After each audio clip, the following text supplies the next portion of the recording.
क्या आपने कभी सोचा है कि अगर आपको किसी घने जंगल के बीच बिल्कुल अकेला छोड़ दिया जाए, जहां ना मोबाइल नेटवर्क हो, न बिजली, न सड़क और न ही कोई शहर, तो आप कितने समय तक जिंदा रह पाएंगे?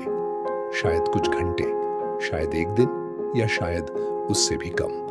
लेकिन इसी दुनिया में आज भी ऐसे लाखों लोग रहते हैं जिनके लिए यही जंगल उनका घर है।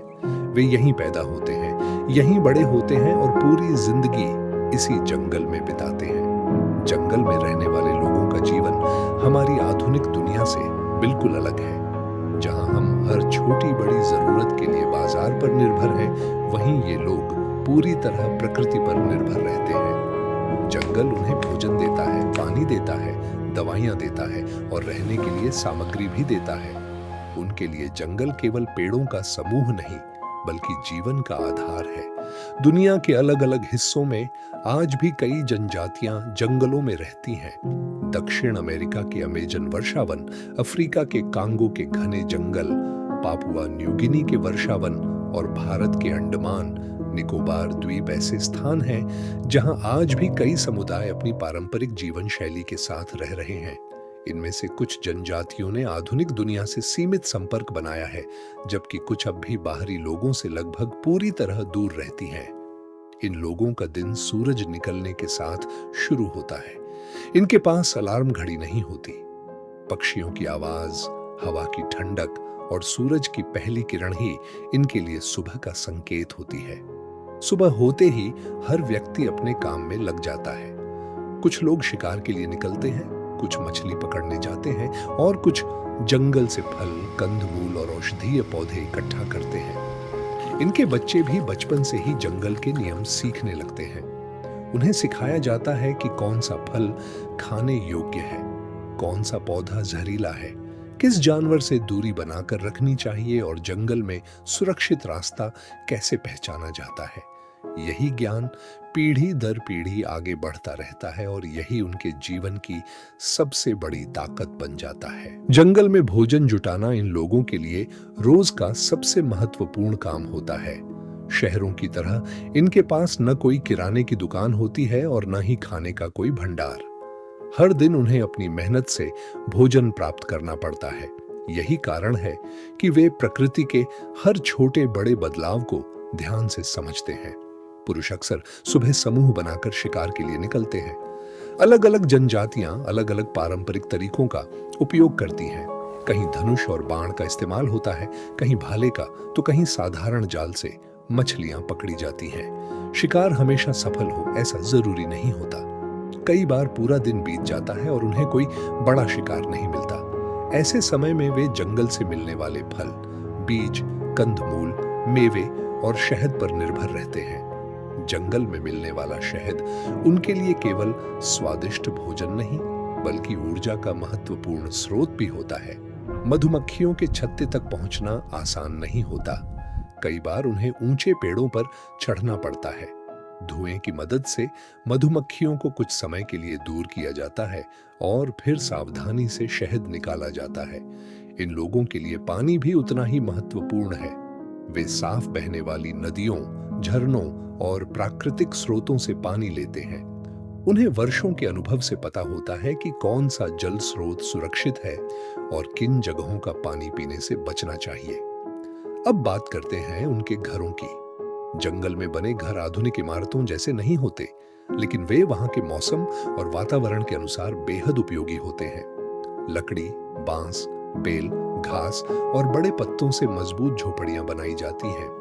कई इलाकों में घरों को जमीन से ऊपर लकड़ी के खंभों पर बनाया जाता है ताकि बारिश, बाढ़ और छोटे जंगली जानवरों से सुरक्षा मिल सके। इन घरों के निर्माण में पूरी बस्ती मिलकर काम करती है।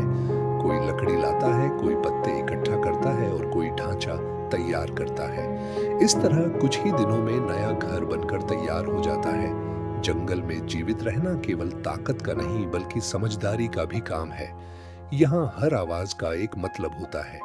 पक्षियों का अचानक उड़ जाना, बंदरों का शोर मचाना या जानवरों के पैरों के निशान यह बता सकते हैं कि आसपास कोई शिकारी जानवर मौजूद है। अनुभवी लोग इन संकेतों को तुरंत पहचान लेते हैं और उसी के अनुसार अपना रास्ता बदल लेते हैं। रात होने के बाद जंगल का माहौल पूरी तरह बदल जाता है। अंधेरा घना हो जाता है और कई जंगली जानवर शिकार की तलाश में निकलते हैं। इसलिए कई जनजातियां रात में आग जलाकर रखती हैं। आग से रोशनी मिलती है, गर्मी मिलती है और कई जंगली जानवर भी उससे दूरी बनाए रखते हैं। परिवार के लोग आग के आसपास बैठकर दिन भर के अनुभव साझा करते हैं, बच्चों को कहानियां सुनाते हैं और अगली सुबह की तैयारी करते हैं। यही जीवन उनकी पहचान है। जहां आधुनिक दुनिया मशीनों और तकनीक पर निर्भर है, वहीं जंगल में रहने वाले लोग अपने अनुभव, प्रकृति की समझ और एक दूसरे के सहयोग के बल पर हर दिन नई चुनौतियों का सामना करते हैं। जंगल में रहने वाले लोगों के लिए प्रकृति केवल रहने की जगह नहीं है, बल्कि वही उनकी सबसे बड़ी शिक्षक भी है। बचपन से ही बच्चे अपने माता पिता और बुजुर्गों के साथ जंगल में घूमते हैं और धीरे धीरे हर पेड़, हर पौधे और हर जानवर को पहचानना सीख जाते हैं। किताबों की जगह उनका स्कूल पूरा जंगल होता है और उनका हर दिन एक नई सीख लेकर आता है। बीमार होने पर इनके पास आधुनिक अस्पताल या दवाइयां नहीं होती, फिर भी सदियों से इन्होंने जंगल में मिलने वाले पौधों और जड़ी बूटियों का ज्ञान सुरक्षित रखा है। कुछ पौधों का रस घाव भरने में काम आता है, कुछ बुखार कम करने में मदद करते हैं, तो कुछ कीड़ों के काटने से होने वाली तकलीफ को कम करते हैं। यह ज्ञान किसी किताब में नहीं लिखा होता, बल्कि पीढ़ी दर पीढ़ी सुनाया और सिखाया जाता है। इनकी संस्कृति भी बेहद अनोखी होती है।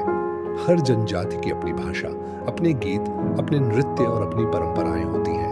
किसी बच्चे के जन्म से लेकर विवाह और त्योहारों तक हर अवसर पर पूरा समुदाय एक साथ शामिल होता है। ढोल, बांसुरी और हाथ से बने वाद्य यंत्रों की धुन पर लोग नृत्य करते हैं और अपने पूर्वजों को याद करते हैं। जंगल में रहने वाले लोग प्रकृति का उतना ही उपयोग करते हैं जितनी उन्हें आवश्यकता होती है। वे बिना वजह पेड़ नहीं काटते और न ही किसी जानवर का शिकार केवल मनोरंजन के लिए करते हैं। उनका मानना है कि यदि जंगल सुरक्षित रहेगा, तभी उनका जीवन भी सुरक्षित रहेगा। यही सोच उन्हें प्रकृति के सबसे अच्छे रक्षकों में से एक बनाती है। हालांकि आज उनकी जिंदगी पहले जैसी नहीं रही। दुनिया तेजी से बदल रही है, नए शहर बस रहे हैं, सड़कें बन रही हैं और जंगलों की कटाई लगातार बढ़ रही है। कई जनजातियों को अपना पारंपरिक घर छोड़ना पड़ रहा है।